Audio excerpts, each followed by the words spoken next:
is the Fantasy Alarm NBA DFS show with Jon Impemba and James Grande.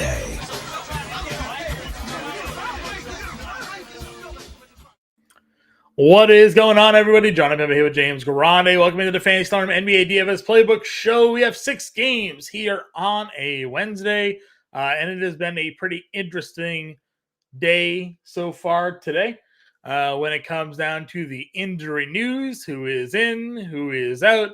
We are waiting on a certain tweet from a specific somebody to let us know whether or not he is playing today. No pun intended there. Let us know.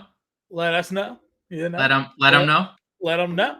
We'll find out whether or not Donovan Mitchell will let us know if he is in or out of the lineup. For those of you who haven't followed along, Donnie Mitch will tweet out, let him know, from his Twitter account between the hours of like 4 and 6 o'clock on game days here to let us know that he's in the lineup. So we'll see if that one breaks out today. Obviously, the Luka Doncic news still listed as questionable. The Brooklyn Nets ruled out a bunch of guys. Tari Eason's was midday questionable here. So, news that we hope to break during the show. Slate starts at 7 o'clock. Late night hammer time is 8:30 though, so it's a pretty consolidated early slate for many, especially out on the West Coast. If you live out there, these games are starting at 4 and 5 o'clock. You'll be done before dinner. You'll know if you're winning 100K. So a lot to get to. It is only 6 games here, so we'll go pretty quick through these positions. But if you guys have any questions, want to throw them in chat like Albert does right here, saying hello. What's up, Albert? Feel free to do so. We're happy to answer any questions you got, any better questions that you may happen to have. If you're in the Battle Royal streets over on Underdog, James and I have been talking a lot about how you can get Donovan Mitchell in round 3, right now, depending on your draft position and how early he is going. Earlier in the day, he had an ADP of 15. Last checked, his ADP was like 12.8. So going earlier and earlier in drafts here. Where do you go and attack with Brooklyn? So a lot to talk about when it comes to today's slate, man.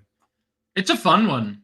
Despite all the news, like there's a lot of different directions you can go. I've been giving out some ownership teasers on Twitter today, John. You can find that ownership at fantasyalarm.com. But obviously after that Brooklyn news broke, everyone's playing Brooklyn.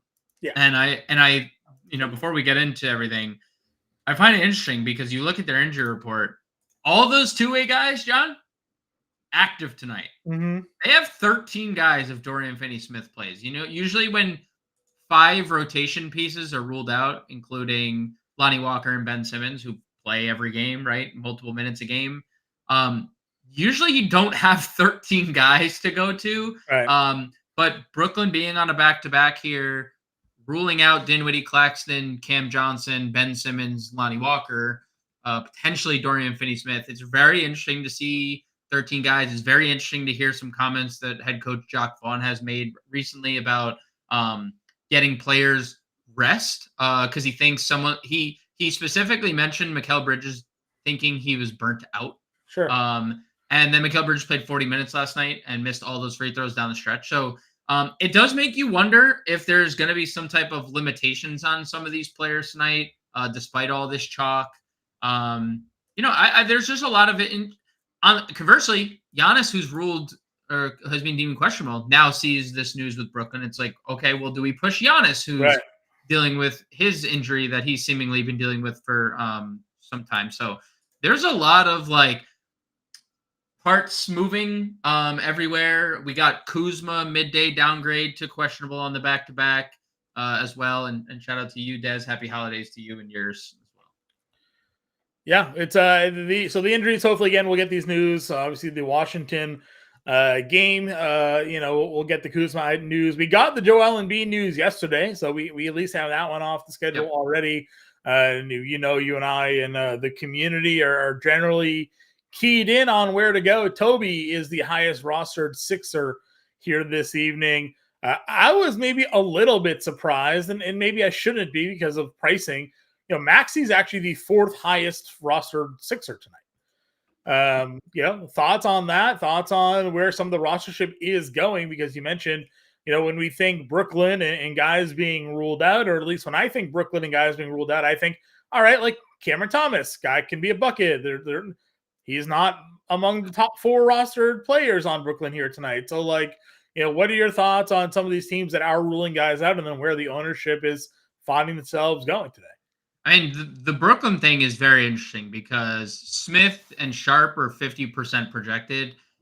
I mean, when you think like just based on rotations, well, Dinwiddie out, Smith in, right? Like, just where the field is going. $4,700 starting point guard, and then Day'Ron Sharp, same thing. And we know Day'Ron Sharp can be a menace in terms of fantasy production. 40 plus fantasy points through the last 3 games, and now he potentially could start. We've seen a bunch of different situations where like they've started small, but I really don't think you could do that here against Milwaukee. No, you don't think you can go Royce O'Neal? I mean, if like they come out Giannis in, and they go and Brooklyn counters and says, you know what we can go Royce O'Neal, Dorian Finney-Smith in our front court. Right. I mean, that's a death sentence, right? Like that's just what are we doing? Literally giving up a foot and a half at 2 positions, right? Yeah. So like logically, the Smith and Sharp rostership makes a lot of sense.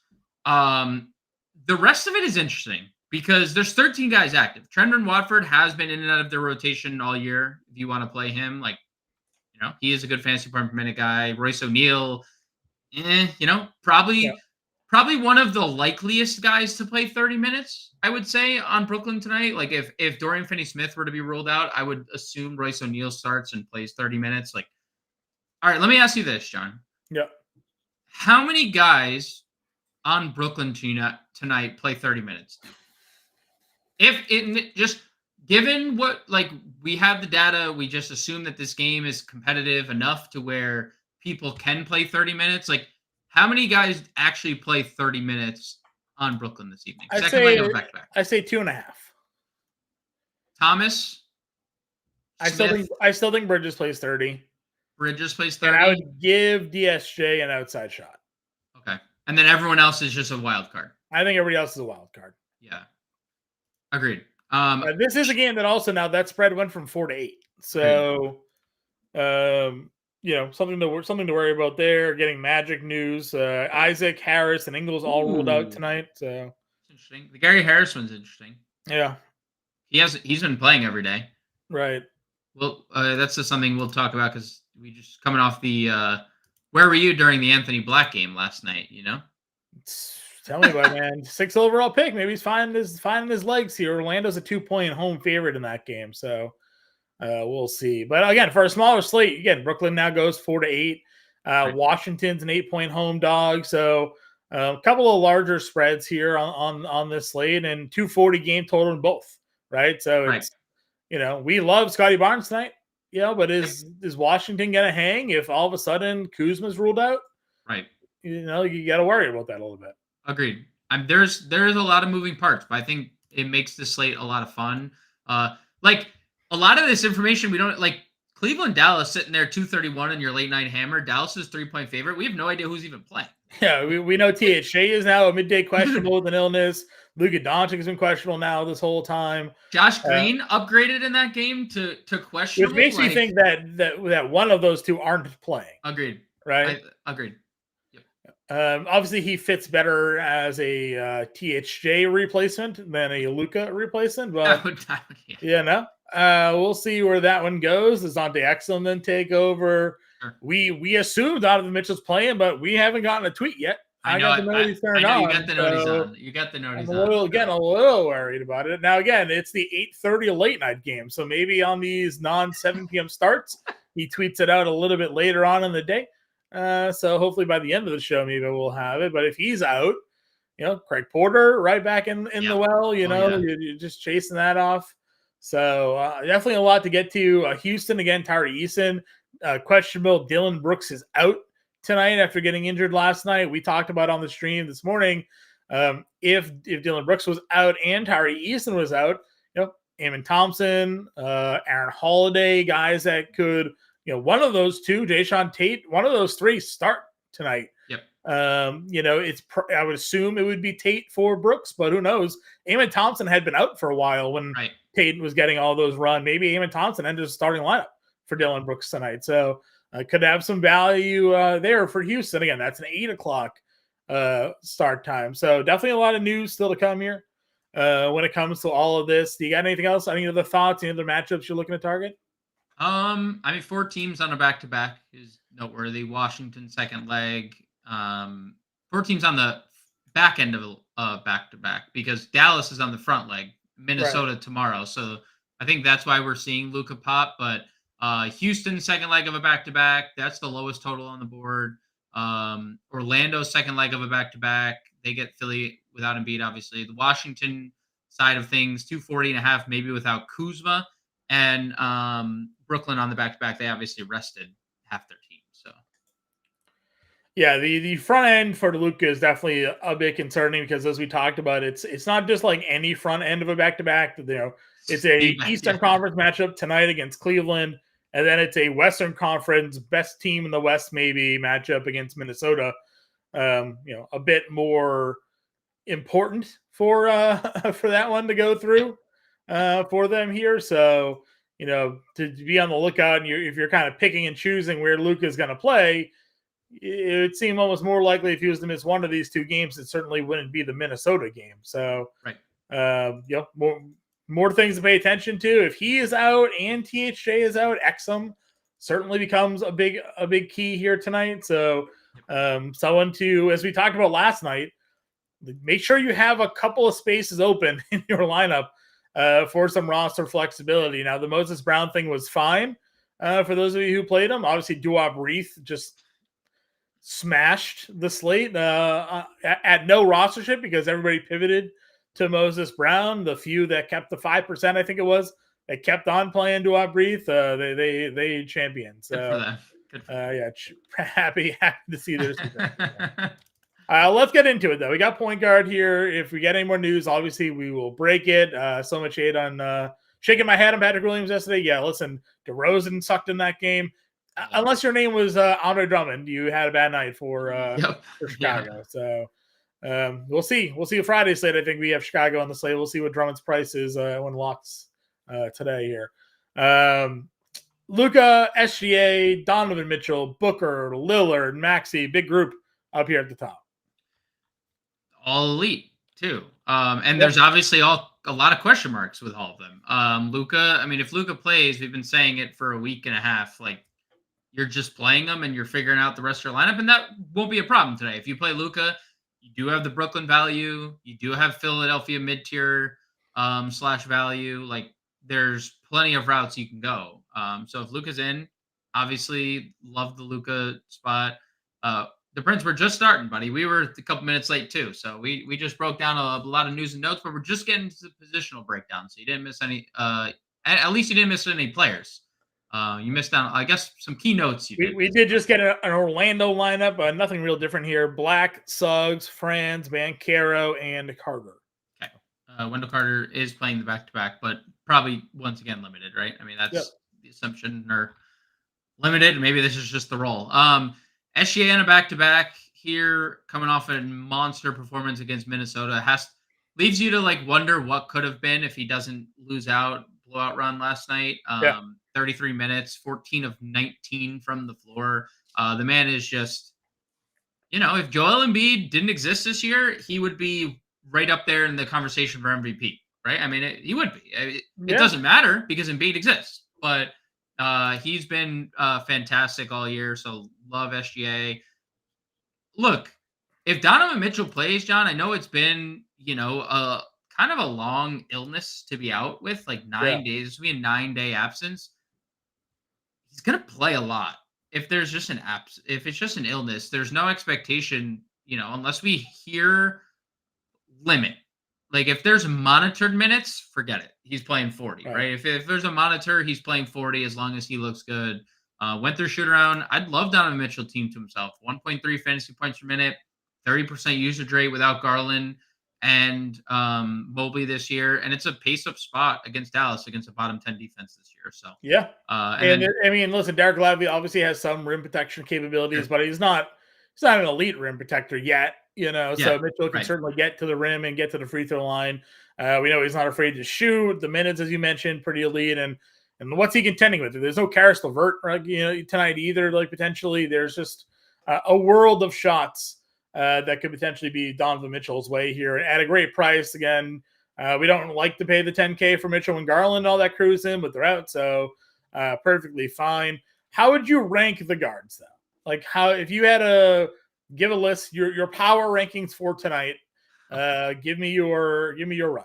What's the tier? What tier am I using, or just the whole position?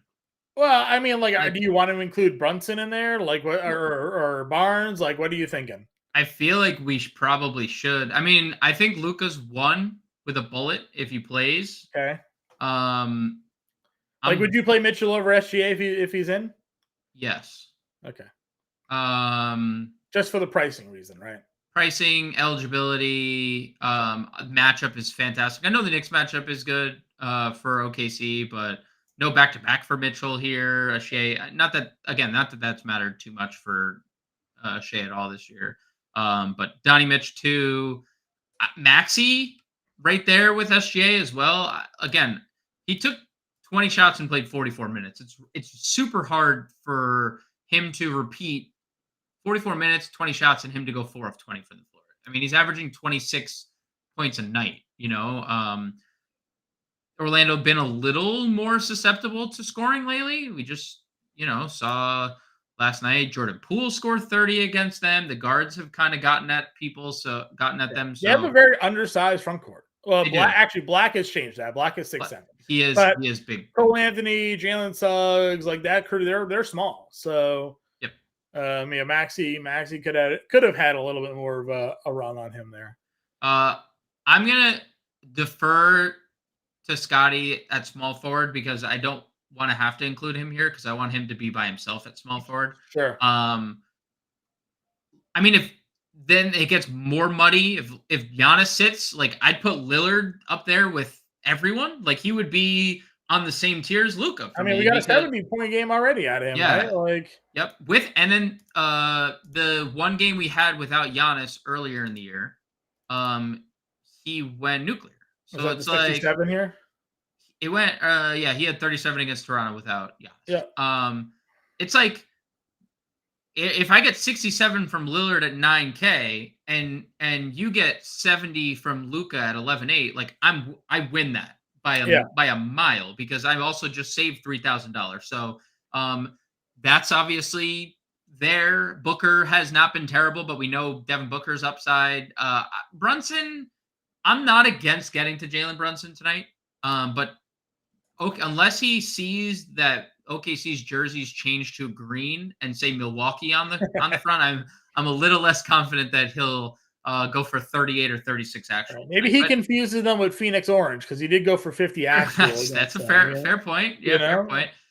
He's probably at the bottom, but like super elite tier, even including Brunson. If you end up on getting Jalen Brunson in your lineups, like it's pretty wild that we literally have 1, 2, 3, 4, 5, 6, 7, even Van Vliet. You want to throw in like 8 point guards this year that have all gone for 60 plus in a game. Yep. Right. Like it's a pretty elite matchup. Van Vliet against Phoenix. I mean, Van Vliet did go for 41 last night, had the 18, 4-9, gave you some of this. I mean, the minutes are great. I love they got back to shooting. He didn't hit any of his threes. In tournaments, Van Vliet 81. Yeah, I mean, it wouldn't hurt if Tari Eason was out, as well as Dylan Brooks. Those two guys, can shoot a lot. The minutes, let's see how the minutes have looked on back-to-backs for Van Vliet. He played 41 minutes on the second leg of a back-to-back earlier this year. So there's not going to be like any type of cap either. So no, he just plays and he's home. So yep. Again, I don't mind going in that direction. You mentioned Jordan Poole's coming off 30 actual. If there's no Kuzma, he could just take a billion shots. Yep. Green light. Yep. Tyus has been very good lately. He has. He's better. He's maybe been their best player over the last week or plus. I mean, Kuzma's had some tough games. We know Jordan Poole's been inconsistent, but Tyus has been very good. It's really, really good to see the minutes, right? Like, because there was a stretch where like he was just playing mid-20s, and you're kind of like, And no DeLon Wright tonight, yep. So like, good point. DeLon Wright ruled out. Yeah, 13 minutes for DeLon Wright last night, which is good to see it not even impact Tyus, really. Right. I mean, Tyus still played 34, and we know like DeLon Wright is a good basketball player. So yeah, that's a good shout. He'll be super contrarian if you want to get to him.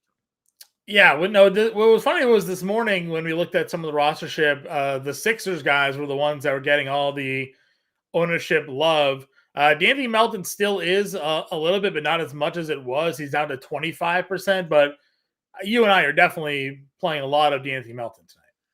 Yeah, I mean, even on a night where he goes 5 for 17, the minutes are there, the stocks are there. The shot attempts are there. He's very good peripherally, and I've said it all year. Like no Embiid, D'Anthony Melton has the highest, tied with Tyrese Maxey as the highest usage bump, almost 7%, and he averages 1.15 fantasy points per minute. 58. That's a $5,800 multi-position player averaging nearly 1.2 fantasy points per minute. When he went for 8x return against Miami there. So and they moved him up slightly, need 35-ish, 37 fantasy points in that range for 5x or 7x return rather. I mean, to get 5x, you only need 29. So very capable of getting you 29 fantasy points, even when like Embiid was playing. So take that off, like you said, 1.2 fantasy points per minute. If he plays 36, you're looking at 40 fantasy points there. So Melton's a core play for us. Guard is loaded. We've talked that ad nauseum here.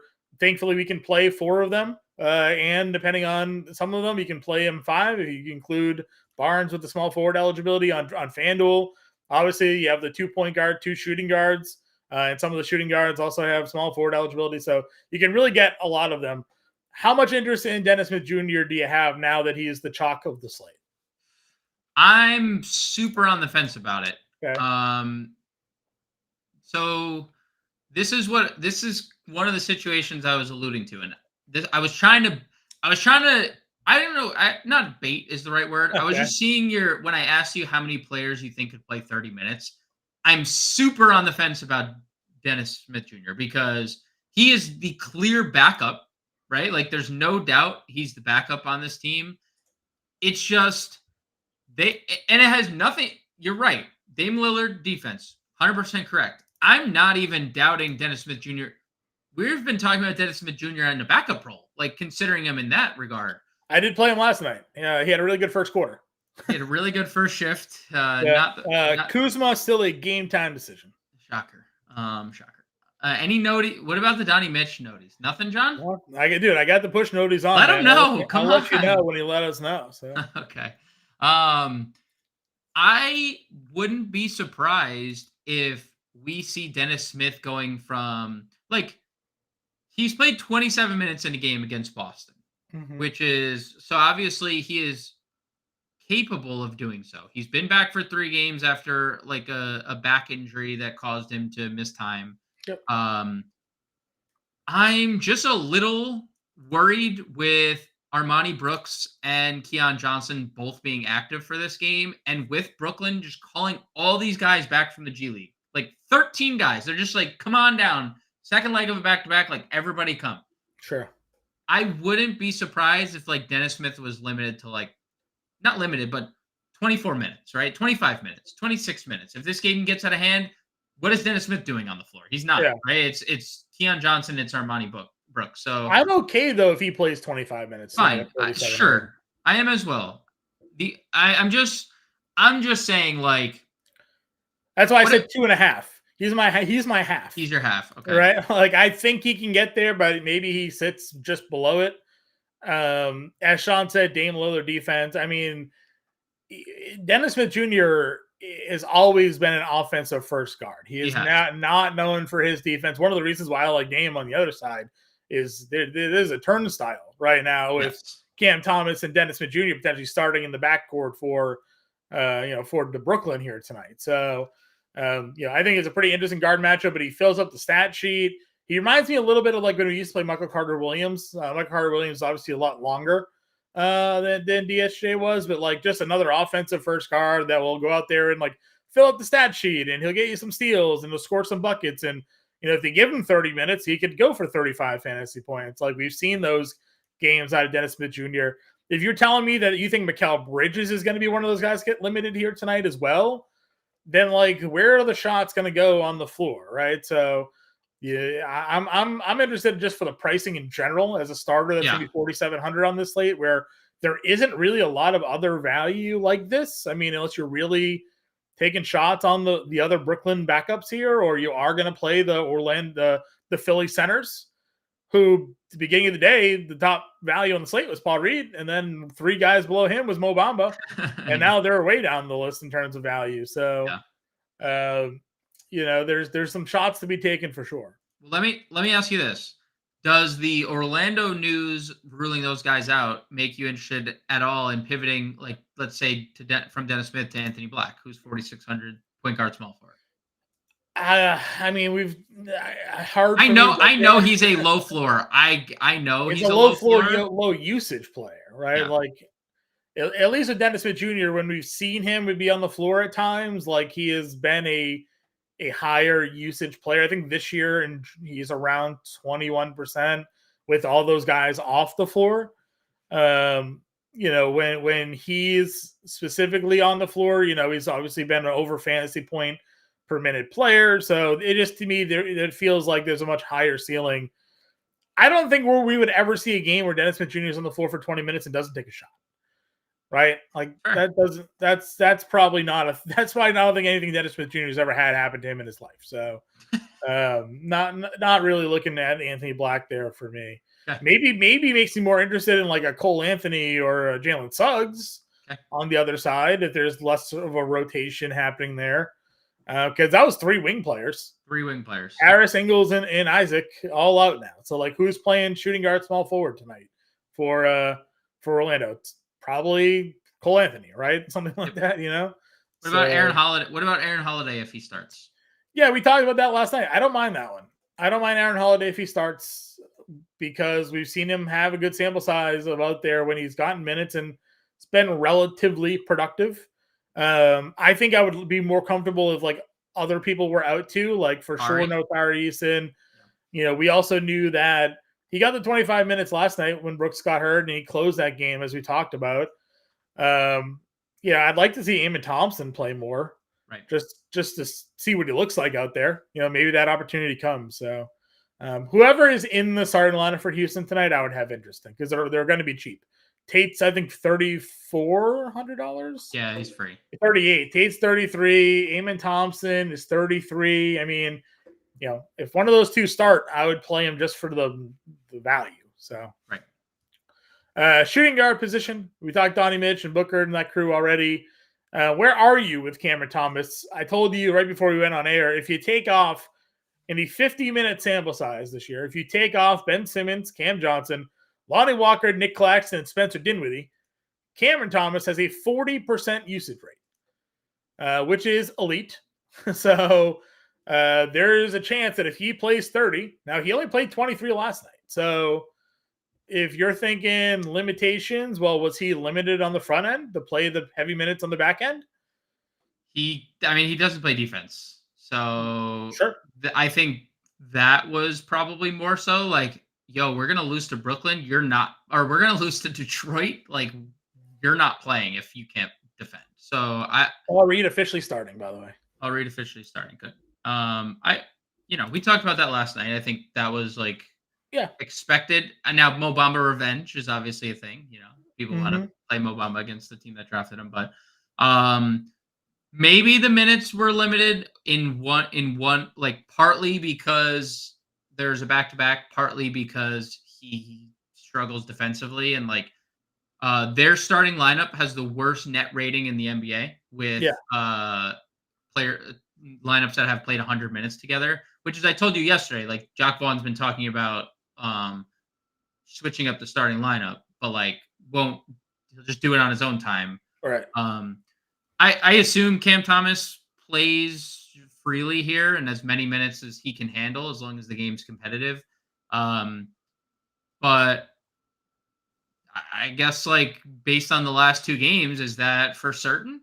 If like he continues to struggle defensively, like I don't know. His one game against Milwaukee this year, played 40 minutes, had 45 actual. I mean, he's undoubtedly like an elite scorer. It's Yeah. just you see it like, and can they afford to take him off the floor tonight? I mean, they have 13 guys as long as if Dorian Finney-Smith plays. So I guess it How remains to many be of them can seen. score, I guess, is the question. I mean, it's a super valid point, but are Right. you resting all those guys thinking that you're going to beat Milwaukee? I don't know. I mean, I don't you're know. probably not, but you gotta get some offense out there. I'm not. I'm fine with Cam Thomas. I'm just Okay. again. He has dude. He could score 40. It wouldn't surprise me if he scored 40 actual tonight. I'm just saying there's like weird. I have weird vibes with Brooklyn tonight. That's all I'm saying. Just weird vibes. All right, that's fine. Jordan Poole is here at 76. We mentioned Max Strus, $6,900. Jalen Green lost his rotation spot at one point last Nice. night. Maybe with guys out tonight, they just play him no matter what. As I mentioned, I think Cole Anthony is a bit more appealing now with those guys out. I have to assume he probably approaches 30 minutes tonight, which we've seen him be buckets before. So where are you going in the mid-tier shooting guard? Cam Thomas. Obviously, if Mitchell's out, we go to Strus. Jalen's in the no-fly zone for me, John. Like I know guys may be out. Maybe he does play if Tari Eason sits, but 2022, 27 minutes, 3 straight games. I know one of them was the Houston blowout, but still, he shot less than 40% in 4 Right. straight games too. Like he looks terrible right now. I do like Anthony in tournaments. I do think, he provides a bench spark that they're going to need without any of those other guys. Do you Three think he of their takes bench. away from if he was to play 30-some minutes tonight? Does he take away from Franz and Banchero at all? Like production Yeah. wise, yeah, Yeah. yeah, I do. But like I'll always, it's hard to like predict a night where Cole Anthony plays 30 minutes, right? Sure. It's really fluid. Where like Franz and Paolo are going to play 36 plus in every competitive game. So like, Mhm. yeah, I do think that he can. He's also a good passer and whatnot. So um, they can coexist, but I do think he would hurt them. Chris Middleton, obviously 6,400. The minutes are fantastic. Again, 33 minutes of back-to-back games, 16 and 20 shots in those games, 20 actual in those games. Like if there's no Giannis, Right. I mean Chris Middleton's a plug and play shooting guard, small forward. Hardaway is a little scary now that he's on the injury report, but if he plays and Josh Green doesn't, I would be okay getting there. But like then you have the Philly guys here, 58, 57 respectively, that like you probably just get to. Yeah, 39 minutes, 40 minutes for Oubre the other day. Gave you 44 fantasy points. We've seen these games out of him over the course of his career. We talked about it. You take a guy like Joel Embiid off the floor, and that usage gets somewhere. And Maxey had a terrible night, and it got picked up. It got picked up by Oubre. It got picked up by Tobias Harris. So, can you rely on another 44 fantasy points tonight? It feels like that was a ceiling game for him. But it was in Miami against Miami, which we generally consider to be a pretty tough spot. Now, in Orlando, it hasn't been much better for many teams this year. Orlando's been a pretty good team. So, but I'm fine playing both. Again, there's some clear value on this slate. This being more of a mid-tier play, but where if you're looking to build lineups starting with Luka, you're going to have to play more 5K and 4K guys in there. Agreed. Grayson Allen's coming off of a ceiling game. I always like Grayson Allen, but I don't think he's going to get you there. If Kuzma gets ruled out, does Coulibaly become any more interesting to you? Yeah, I guess that would be an interesting like what they do with their lineup. They still haven't officially even ruled out Danilo Gallinari. He has not played. He's not been cleared for back-to-back, so I assume we get the Gallo news as well. So then they have like just question marks.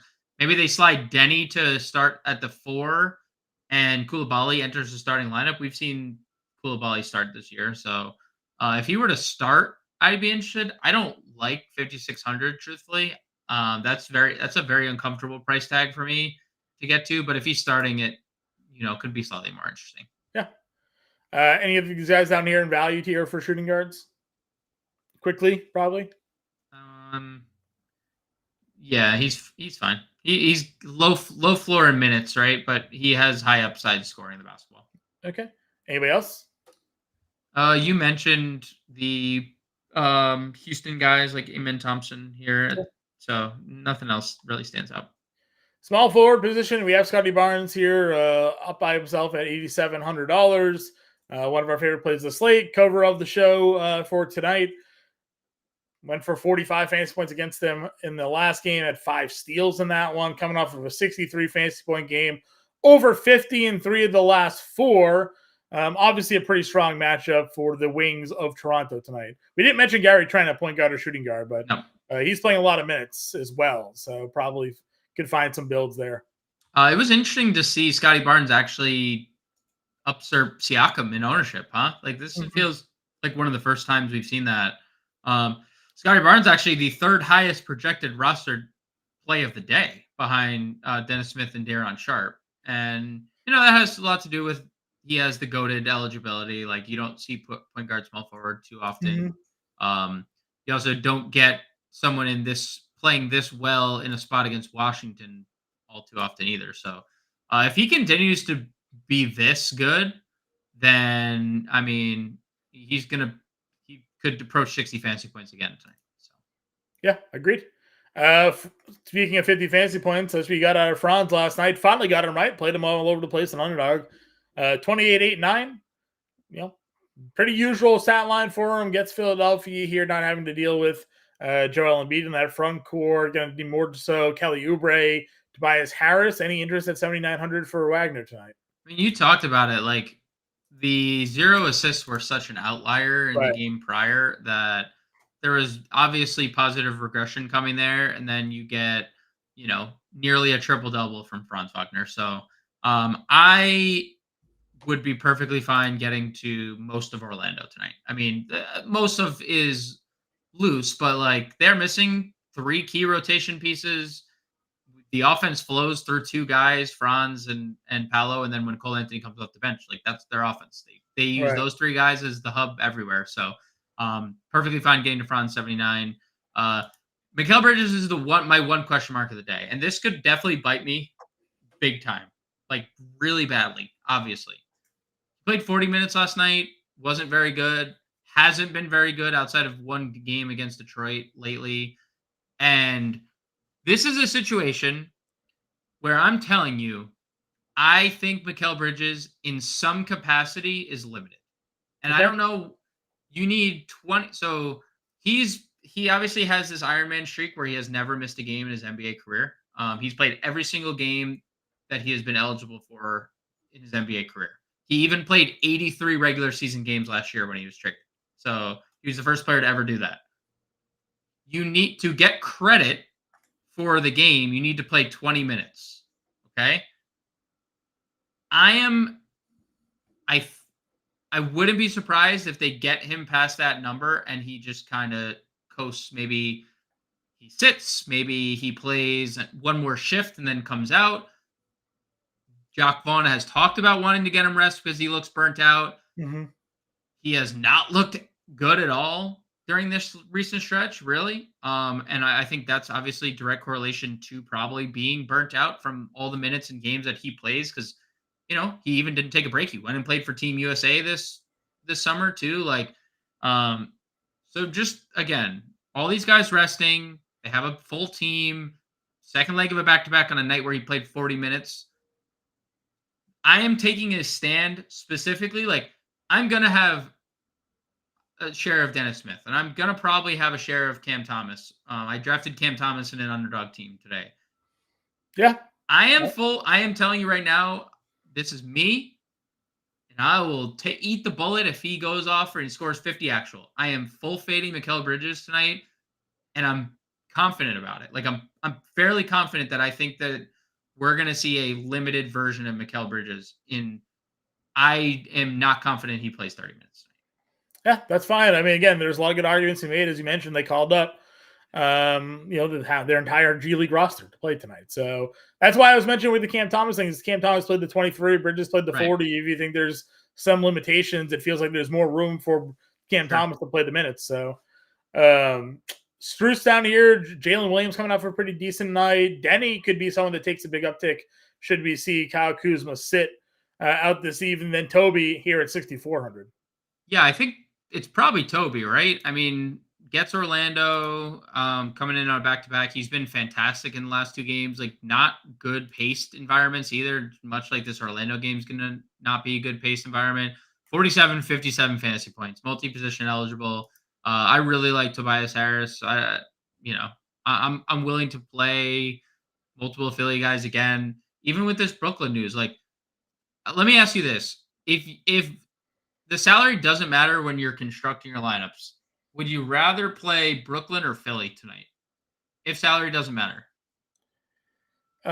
Philly. Philly, right? That's how I feel as well. I feel better about the Philly players than I do about Brooklyn for sure. Yeah, I agree. Exum obviously would be a pretty elite play if Luka and Hardaway were ruled out tonight.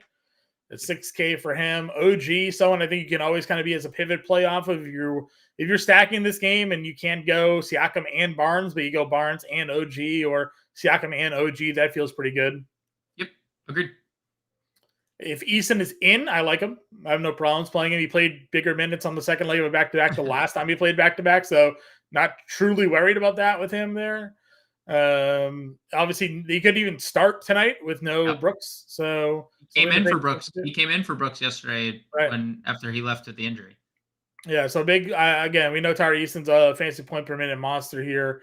32 fantasy points in 26 minutes last night, coming off their bench. Look at these steals, man. 2, 2, 4, 2, 2, 1, 2. Just consistently out here, giving you defense, giving you rebounding, and we know what the scoring upside certainly could be for sure. Many of these other guys down in the low spot, DFS ruled out tonight, by the way. So one more man out for the Brooklyn Nets here this evening. So I think Derek Jones. I would really like it if Josh Green stayed away for Derek Jones. Like, sure. I know Derek Jones is the starter, but we've seen Derek Jones start and play 19 minutes as well when like Josh Green was healthy and stuff. So I would like to get to Derek Jones at 5K if I knew Josh Green was out. And maybe even if Josh Green returns, if that means Hardaway's out, right? Because then Derek Jones probably still stays safe because one of those guys is not in the lineup. So Derek DJJ, because we like to, do that whole thing, sure. Is fine at 5K. We talked about Anthony Black. Jayshawn Tate is obviously a little bit interesting at 3,800. Just a little, mildly interesting. I don't think there's anything else though, unless I'm pulling up the core IQ just to take a look at Houston here. With what do we got? With where is he? Dylan Brooks off the floor. Probably not a huge difference. He's not like a big usage guy anyways, but Şengün obviously dominates. Easton's got a 21% usage rate, 1.1 fantasy point per minute. Şengün 1.27. That's about it. Not really a ton. Jayshawn Tate is a 12% usage rate, so no thanks. Would you play Royce O'Neal? Would you play Royce O'Neal if he's starting 5,100? Yeah. I mean, we know what Royce O'Neal can be, right? Some rebounding, some defense. Occasionally knocks down some threes, so I'm fine going there. Okay. Yeah. Again, another guy that has played big minutes in the past, so certainly could be fine. Any other small forwards for you? Okay. Power forward then. Giannis at the top. We're obviously waiting for that news. Yep. Durant, Randall. I've been coming around on Randall a little bit. What are your thoughts? Dude, he's playing monster minutes. Right. With their injuries in the front court. So to not have to extend Taj Gibson any more than they have to, they can use Randall at the 5. Yeah, I like the price tonight at $8,500. It's just a little bit cheaper than he's been. He's mentioned scoring's been really good, rebounding's been pretty decent. So, just kind of looking at him a little bit harder than I had the last hour or so. Banchero 83, obviously a strong play. Siakam, pretty good. Jabari is interesting because we've seen what happens when Tari Eason is in the lineup and absorbing a lot of that usage. But if Tari Eason was to be ruled out and Dylan Brooks is ruled out. We've also saw some big games out of Jabari Smith lately. How are you feeling about him in this spot against Phoenix? I mean, he's been way better at home this year too. You look at his splits. So I'm probably only getting to a 7,500 Jabari if Tari Eason was out. That's Okay. Maybe we get to him if they're starting alongside one another, because then I don't think there's a case where he doesn't play 30 minutes, right? Sure. Tari won't replace him in the lineup, basically. Right. So I think if they started next to one another, I'm okay with it. I still lean Eason. He's significantly cheaper and like a better fantasy producer at this point. Sure. So, but if 7,500 Jabari, if I land on 7,500 Jabari, as long as if Eason's out, I have a lot of confidence in. Okay. RJ Barrett's down here at $5,800. Bobby Portis is $55. And then you mentioned Royce O'Neal here at $51. Portis definitely in play if there's no Giannis, right? I mean, I don't know if they start him. They probably start Andre Jackson because they like to be weird. But Portis would obviously benefit from, what did he play in that Toronto game? He played 31 minutes in that Toronto game that Giannis sat. And I remember he didn't start. So he probably won't start if Giannis sits, but he's going to play a lot of minutes. So I would definitely be interested in Portis if Giannis were to sit. Royce O'Neal, fine, like last piece in. I wanted to ask John about the Trendon Watford ownership coming in. $3,400 power forward center. Trendon Watford, when I pull up Brooklyn, is the second highest rostered power forward of the night, 28%. And that was pre-Dorian Finney-Smith official news. Like, what do you make of Watford? How much exposure of Trendon Watford would you get? I mean, we know Duron Sharper's also been a foul-heavy guy in his past. Yes, life. he sure has. You know, yeah, you could get to some Watford. I mean, there's a reason why he's. Again, I feel like it's interesting that more people all of a sudden ran right to the Brooklyn centers over the Philly centers. Yep. Well, Sans Sharp. Well, Sharp is. Are you saying like Sharp is originally? Yeah. Like, because originally it was Paul Reed. Now again, we didn't know Claxton was going to be out, but they had their choices once Claxton was ruled out. Play Reed, Bamba, or play Sharp and Watford, and they're like, we're playing Sharp and Watford. There's not like comparable, right?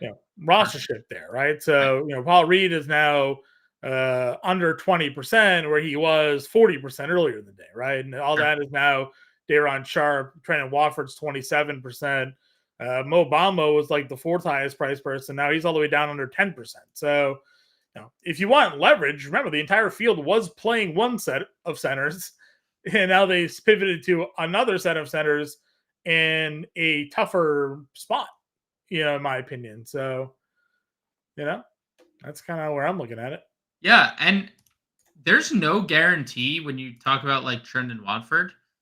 There's no guarantee he backs up center minutes either. Like, he might play power forward minutes, especially with Finney-Smith out. Like, you're likely going to see him play behind Royce O'Neal.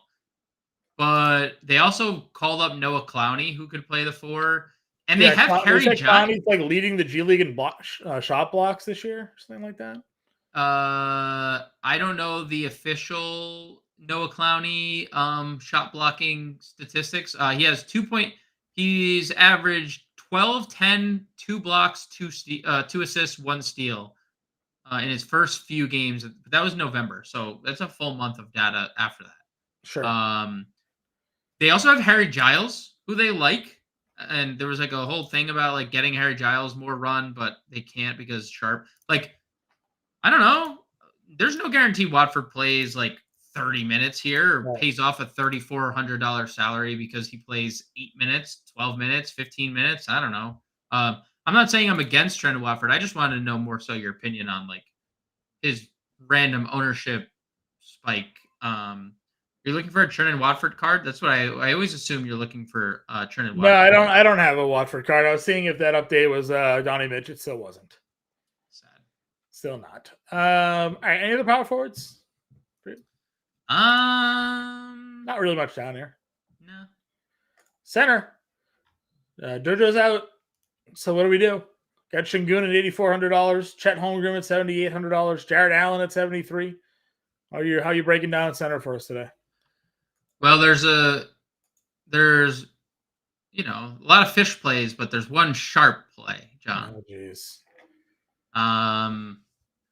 Look, I think center starts with Daron Sharp tonight, and he's here for a good time, not a long time, because he may foul out in 23 minutes. I definitely think he's not someone who's likely to play 30 minutes because he could be faced with Giannis attacking him for 2 fouls in the first 30 minutes. Like, it wouldn't surprise me. Now he's a great fantasy point per minute guy. I think you're going to have to take a stand on 50% of the field right now is saying, I'm going to play Daron Sharp because he's a massive fantasy producer. 50% of the field, it's literally split, is saying, he is really foul happy, and I'm not certain that if Giannis plays, he's not going to have 2 fouls in the first 7 minutes of this, 7 seconds of this game. So, you have to take a stand in your mind, whether you think Daron Sharp is going to be able to stay out of foul trouble or not tonight, because we've just seen it. You said it. 40 fantasy points in 2 of his last 3 games, 33 or more in 3 of his last 4 games. Only one of those games he's played more than 20 minutes. Right. What is he going to play on a night that Nick Claxton isn't there? I mean, you obviously project him for mid-20s. I don't think you can safely project Daron Sharp for 30s because we haven't seen it. But if he plays 24 to 26 minutes, he's probably in the optimal lineup. Yeah. I mean, we've also talked a lot about, it's difficult to project fouls, with Giannis and Lopez, and Lillard likes to drive to the lane. And, there's definitely, what did Giannis have, like a 30 free throw game earlier this year or something like that? Didn't he? He did. So, I mean, there's that. So I do worry. That's why I worry a lot about that. Now, obviously, the Philly side, Banchero gets to the lane a lot, and Wagner gets to the lane a lot. So those guys draw fouls. So, Reed, as we know, immediately just got all the fouls the other day. So Mo Bamba had the big day. I don't feel like comfortable playing any of these value centers truthfully tonight, but I know that's where the field is going. How would you rank them? I mean, for ceiling, you have to put Sharp as 1, right? And then you play this. I would go Reed, Bamba, and Watford. So that's probably how I'd get it for. That's probably how I'd rank it. I might put Watford ahead of Bamba, but I'm okay if you end up getting Bamba instead. Sure. Because I don't really know what to do after that, right? I mean, we know who to pay up for. We know Şengün. We know Chet Holmgren, who I think is in a really good spot here tonight. Yep. But Hartenstein is sort of his primary defender on this matchup. Jared Allen's coming off of a huge game. I know Donovan Mitchell is at least expected to be back, we think. He hasn't tweeted yet. So we're getting worried, John. I'm getting worried. TikTok. Hartenstein's here. Gafford, coming off of a really big game. Gafford's someone now 3 of the last 5, 56, 45, 43. And Toronto, he had 14, 9, 3, and 1 in 26 minutes against them. So, some good numbers historically for Gafford against the Raptors. There's definitely some mid-tier plays. Remember we were asked about Gafford last night, and then we were like, it doesn't matter, Drummond. And then Gafford goes for 44, but it didn't matter actually because Drummond went for 80 fantasy points. So shout out to Daniel Gafford for keeping on. And thank you for Andre Drummond for doing exactly what we hoped he would do. Yes, that is also correct. Even Brolo to an extent, if there's no Giannis, right? Oubre, we talked about Oubre. Des. Yeah, we like Oubre a lot here tonight, Des. We're playing a lot of Melton, but Oubre is obviously a decent pivot for him. Yeah, listen, we talk about this a lot too. When Giannis sits, there's obviously Brook Lopez. Now the difference this year from years past when Giannis sits is that there's now Dame Lillard, who has a 45% usage rate when Giannis was out before. In the years past, it was Middleton and Drew Holiday, they have 32% usage rates. It's great. And Brook Lopez would have 1.4 fantasy points per minute or whatever. And now it's just Lillard just takes it all. So Lopez certainly can have a big game still when Giannis doesn't play. The block numbers are pretty legit. He had 42 fantasy points in that game against Toronto when he had 7 blocks. So that's the Brook Lopez game. He's decent at 5,800 for sure. I mean, Hartenstein's right there at 57. Pirtle, Lively had a big night. $5,500. I love Derek Lively tonight. Just gonna throw that out there. But I've told you this. I said on the show, he needs Luka. I will only play Derek Lively with Luka because he's the perfect pick and roll partner for Luka, who Luka just throws it up and Derek Lively just throws it down. Agreed. Any other thoughts here? Want to get a lineup build? Yeah, I am currently in the process of updating our ownership. So we'll have a updated look at some ownership. Maybe not before the end of the show because we are obviously in the lineup building portion, but it will be up on fantasyalarm.com very shortly. And I did give out some teasers today on my Twitter. What you guys can expect if you sign up for the All Pro package with our lineup with our ownership projections. So just throwing that out there as well. All right, let's start this off here. Are we assuming people are in, or what are we doing? Like Luke, yeah, we assume people are in until they're not. Okay. So how do you want to start? Do you want to start with what's your question, Prince? At the end of the show, can you tell me where I need to start my build? Read Sean Playbook. That's the first step. Yeah, definitely read Sean's playbook. He has all the player pools, got the core plays out there. But also you can watch this lineup build. We're literally building a lineup, so you can see where we're starting our builds, right? So yep. How is the matchup Jared Allen for Lively? I mean, I don't think it's a great one for really, but sometimes defensive matchups a bit overrated. Neither of them are like high offensive usage players. You just get lobs and offensive rebound putbacks there. So I'm going Luka DSJ to start here. You like Sharp at center, which is fine. Again, the value is certainly there for it.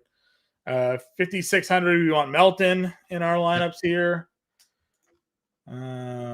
Small forward, we like Scottie Barnes. Let's see. Power forward, do we have any other values down here? Trendon Watford is the... Yeah, I don't want to do that. You wanted to play Trendon Watford. No, that's the... Yeah. I'm just letting you know that's like the value. Yeah, no, he's complete trash. So I'm good. Let's see. He's 1.15 fantasy points per minute this year without those players on the floor. So but he's got to get on the floor himself. So yeah, there's no guarantees of that happening. We might be frozen out of Scottie Barnes here, unfortunately. If we go Luka. If we go Luka, we're frozen out of Scottie Barnes for sure. Yeah. It's pretty sad. All right, then what do we do? Where's your play here? 57.50, small forward, power forward, utility. Oubre 57, small forward. Maybe some Tari Eason, power forward. Sure. And then we probably have around 6K, 5,700. 5,700. Go Derek Jones, I guess. 65 util. 65 util. Get Toby. Yep. How do I get to Cam Thomas? What do I got to do to get to Cam Thomas here? I like. You play Trent Watford. Nah. Cam Thomas is guard, and these guys have multi-position eligibility down here. All right, so we got a 43 forward. It's gross. 43 forward. Not playing Trent Watford. I guess I can't play Cam Thomas then. Forward. Toby. And then util 51. Can you go Gary Trent? I'm fine with that. Or Reed. Would you rather double center with Reed? I would prefer Reed over Gary Trent. That works. All right, so $300 left over. Again, Luka's super expensive here, so Doncic, Melton, Oubre, Eason, Sharp, Smith, Harris, and Reed. We got a couple of Philly 76ers in there, a couple of Nets, Houston, Dallas. Sean's playbook's out. Check that out if you haven't done so already. Get us in the Discord and ask any questions up till roster lock, or find us on Twitter. You can tweet at James and I as well, and we'll be there to help you out. with your lineups here tonight. Stay by your phone, stay on the internet, get all the news you need to know, because we are still waiting on some big names on whether or not they will be in or out of tonight's slate. We'll be back tomorrow, pre-show in the morning, live at 5 o'clock Eastern time to get you all the latest news